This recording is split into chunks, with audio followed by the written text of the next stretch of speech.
The Federalist No.41. The Constitution proposed by the Convention may be considered under two general points of view. The first relates to the sum or quantity of power which it vests in the government, including the restraints imposed on the states. The second, to the particular structure of the government and the distribution of this power among its several branches. Under the first view of the subject, two important questions arise. 1. Whether any part of the powers transferred to the general government be unnecessary or improper. 2. Whether the entire mass of them be dangerous to the portion of jurisdiction left in the several states. Is the aggregate power of the general government greater than ought to have been vested in it? This is the first question. It cannot have escaped those who have attended with candor to the arguments employed against the extensive powers of the government, that the authors of them have very little considered how far these powers were necessary means of attaining a necessary end. They have chosen rather to dwell on the inconveniences which must be unavoidably blended with all political advantages, and on the possible abuses which must be incident to every power or trust of which a beneficial use can be made. This method of handling the subject cannot impose on the good sense of the people of America. It may display the subtlety of the writer, it may open a boundless field for rhetoric and declamation, it may inflame the passions of the unthinking, and may confirm the prejudices of the misthinking. But cool and candid people will at once reflect that the purest of human blessings must have a portion of alloy in them, that the choice must always be made, if not of the lesser evil, at least of the greater, not the perfect, good, and that in every political institution, a power to advance the public happiness involves a discretion which may be misapplied and abused. They will see therefore that in all cases where power is to be conferred, the point first to be decided is whether such a power be necessary to the public good, as the next will be, in case of an affirmative decision, to guard as effectually as possible against a perversion of the power to the public detriment. That we may form a correct judgment on this subject, it will be proper to review the several powers conferred on the government of the Union, and that this may be the more conveniently done, they may be reduced into different classes as they relate to the following different objects. 1. Security against foreign danger. 2. Regulation of the intercourse with foreign nations. 3. Maintenance of harmony and proper intercourse among the states. 4. Certain miscellaneous objects of general utility. 5. Restraint of the states from certain injurious acts. 6. Provisions for giving due efficacy to all these powers. The powers falling within the first class are those of declaring war and granting letters of marque, of providing armies and fleets, of regulating and calling forth the militia, of levying and borrowing money. Security against foreign danger is one of the primitive objects of civil society. It is an avowed and essential object of the American Union. The powers requisite for attaining it must be effectually confided to the federal councils. Is the power of declaring war necessary? No man will answer this question in the negative. It would be superfluous, therefore, to enter into a proof of the affirmative. The existing confederation establishes this power in the most ample form. Is the power of raising armies and equipping fleets necessary? This is involved in the foregoing power. It is involved in the power of self-defense. But was it necessary to give an indefinite power of raising troops, as well as providing fleets, and of maintaining both in peace as well as in war? The answer to these questions has been too far anticipated in another place to admit an extensive discussion of them in this place. The answer indeed seems to be so obvious and conclusive as scarcely to justify such a discussion in any place. With what color of propriety could the force necessary for defense be limited by those who cannot limit the force of offense? If a federal constitution could chain the ambition or set bounds to the exertions of all other nations, then indeed might it prudently chain the discretion of its own government, and set bounds to the exertions for its own safety. How could a readiness for war in time of peace be safely prohibited unless we could prohibit in like manner the preparations and establishments of every hostile nation? The means of security can only be regulated by the means and the danger of attack. They will, in fact, be ever determined by these rules and by no others. It is in vain to oppose constitutional barriers to the impulse of self-preservation. It is worse than in vain, because it plants in the Constitution itself necessary usurpations of power, every precedent of which is a germ of unnecessary and multiplied repetitions.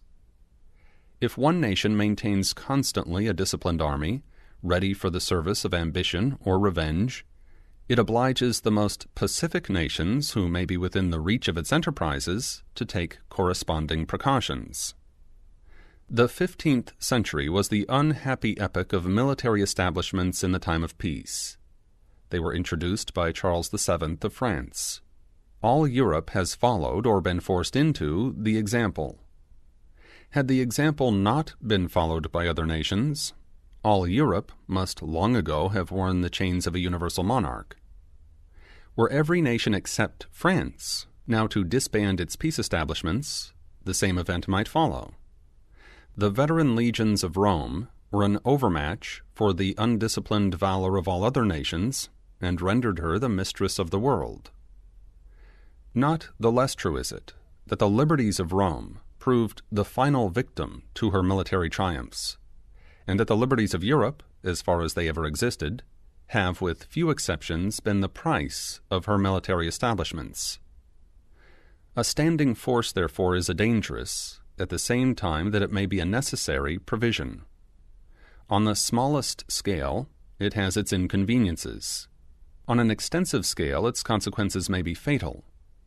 On any scale, it is an object of laudable circumspection and precaution. A wise nation will combine all these considerations, and, whilst it does not rashly preclude itself from any resource which may become essential to its safety, will exert all its prudence in diminishing both the necessity and the danger of resorting to one which may be inauspicious to its liberties. The clearest marks of this prudence are stamped on the proposed Constitution. The Union itself, which it cements and secures, destroys every pretext for a military establishment which could be dangerous. America united, with a handful of troops or without a single soldier, exhibits a more forbidding posture to foreign ambition than America disunited, with 100,000 veterans ready for combat. It was remarked on a former occasion that the want of this pretext had saved the liberties of one nation in Europe. Being rendered by her insular situation and her maritime resources impregnable to the armies of her neighbors, the rulers of Great Britain have never been able, by real or artificial dangers, to cheat the public into an extensive peace establishment. The distance of the United States from the powerful nations of the world gives them the same happy security. A dangerous establishment can never be necessary or plausible so long as they continue a united people. But let it never for a moment be forgotten that they are indebted for this advantage to the Union alone. The moment of its dissolution will be the date of a new order of things. The fears of the weaker, or the ambition of the stronger states or confederacies, will set the same example in the new as Charles VII did in the Old World. The example will be followed here from the same motives which produced universal imitation there. Instead of deriving from our situation the precious advantage which Great Britain has derived from hers, the face of America will be but a copy of that of the continent of Europe. It will present liberty everywhere crushed between standing armies and perpetual taxes. The fortunes of disunited America will be even more disastrous than those of Europe. The sources of evil in the latter are confined to her own limits. No superior powers of another quarter of the globe intrigue among her rival nations, inflame their mutual animosities, and render them the instruments of foreign ambition, jealousy, and revenge.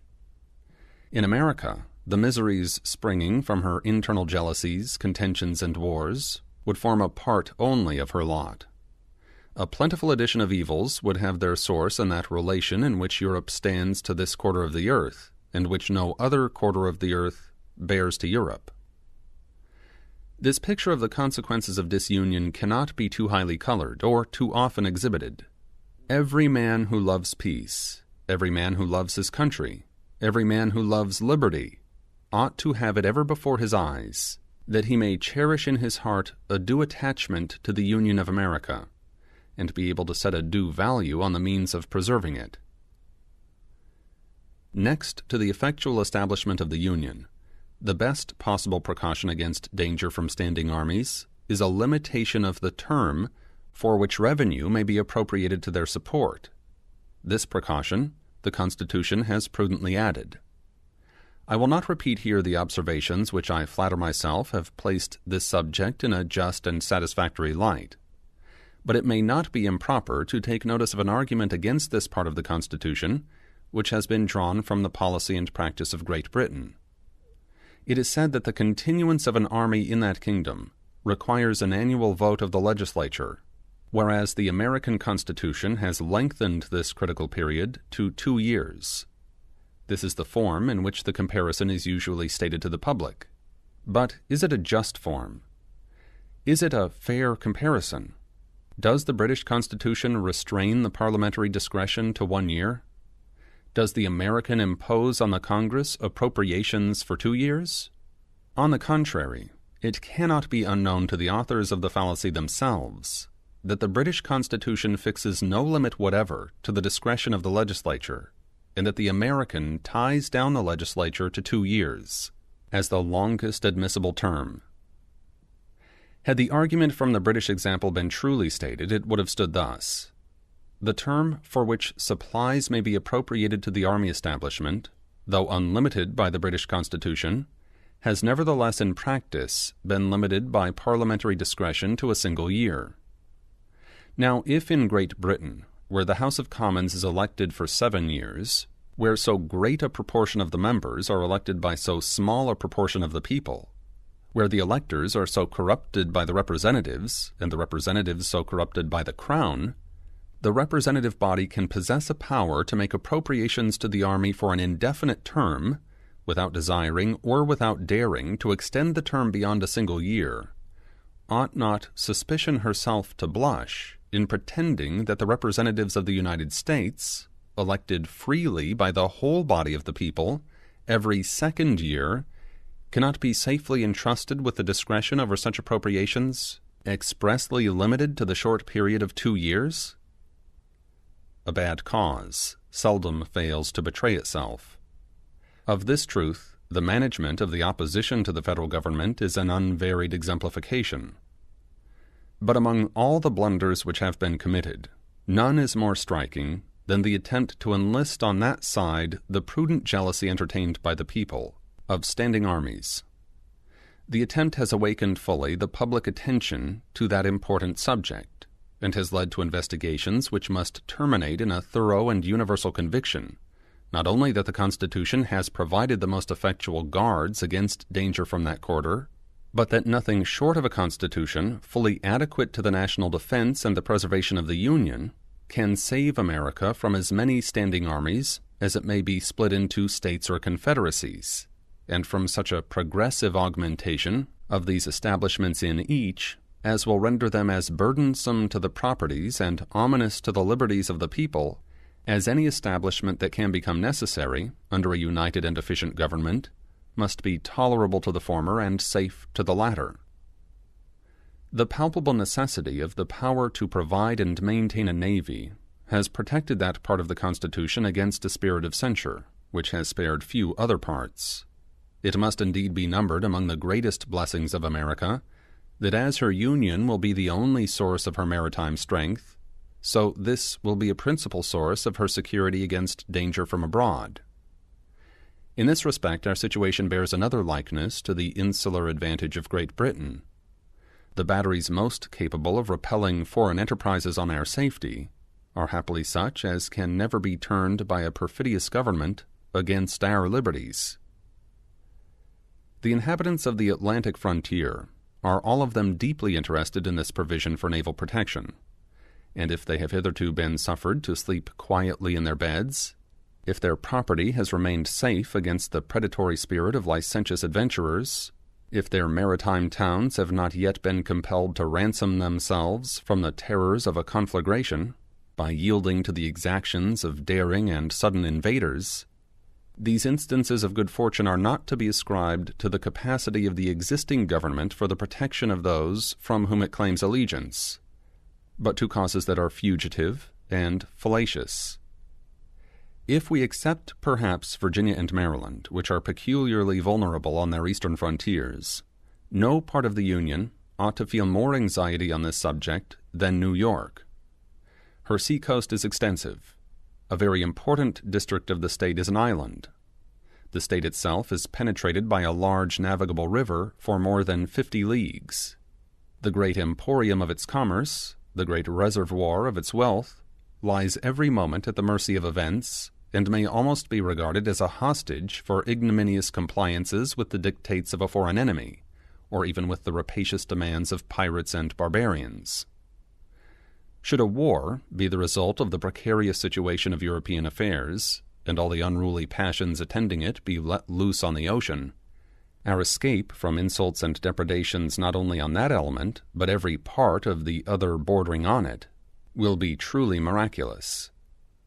In the present condition of America, the states more immediately exposed to these calamities have nothing to hope from the phantom of a general government which now exists, and if their single resources were equal to the task of fortifying themselves against the danger, the object to be protected would be almost consumed by the means of protecting them.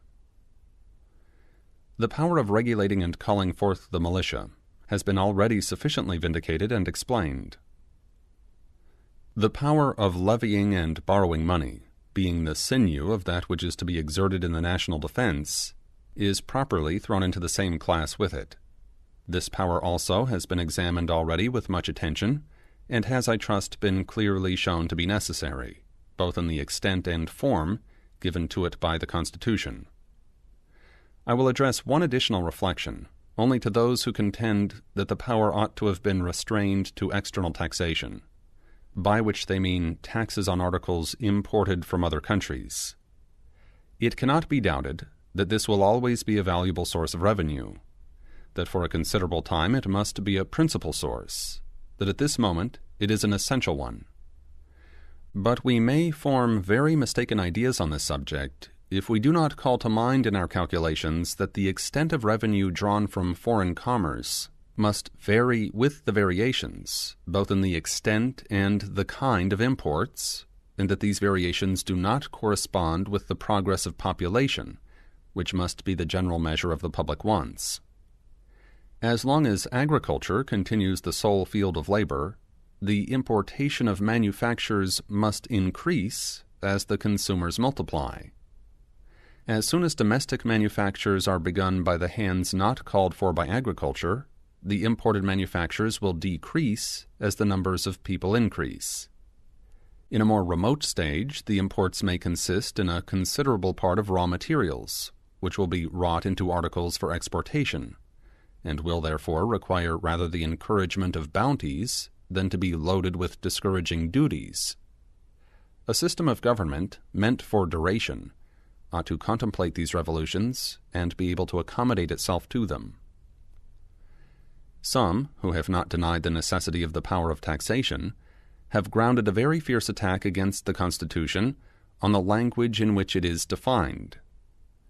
It has been urged and echoed that the power to lay and collect taxes, duties, imposts, and excises, to pay the debts, and provide for the common defense and general welfare of the United States, amounts to an unlimited commission to exercise every power which may be alleged to be necessary for the common defense or general welfare.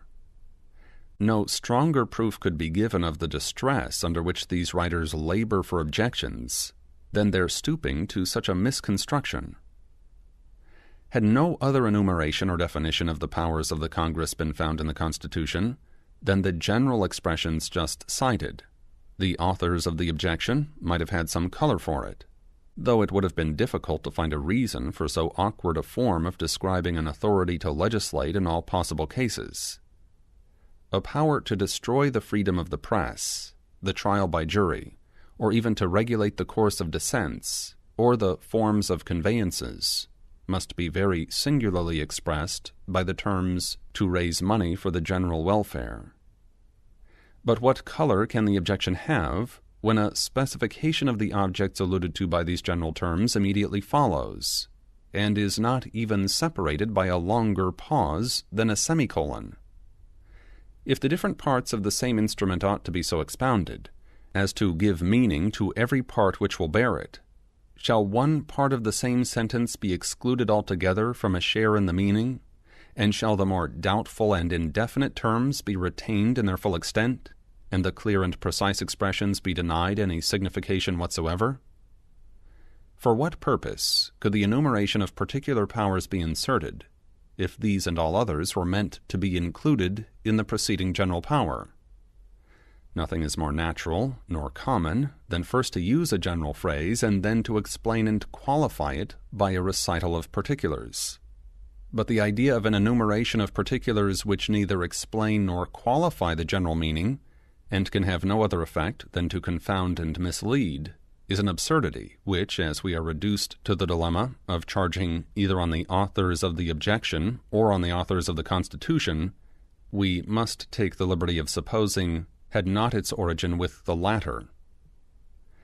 The objection here is the more extraordinary, as it appears that the language used by the Convention is a copy from the Articles of Confederation. The objects of the Union among the States, as described in Article 3rd, are their common defense, security of their liberties, and mutual and general welfare. The terms of Article 8th are still more identical. All charges of war, and all other expenses that shall be incurred for the common defense or general welfare, and allowed by the United States in Congress, shall be defrayed out of a common treasury, etc. A similar language again occurs in Article 9th. Construe either of these articles by the rules which would justify the construction put on the new Constitution, and they vest in the existing Congress a power to legislate in all cases whatsoever. But what would have been thought of that assembly, if, attaching themselves to these general expressions, and disregarding the specifications which ascertain and limit their import, they had exercised an unlimited power of providing for the common defense and general welfare? I appeal to the objectors themselves, whether they would in that case have employed the same reasoning in justification of Congress as they now make use of against the Convention. How difficult it is for error to escape its own condemnation. Publius.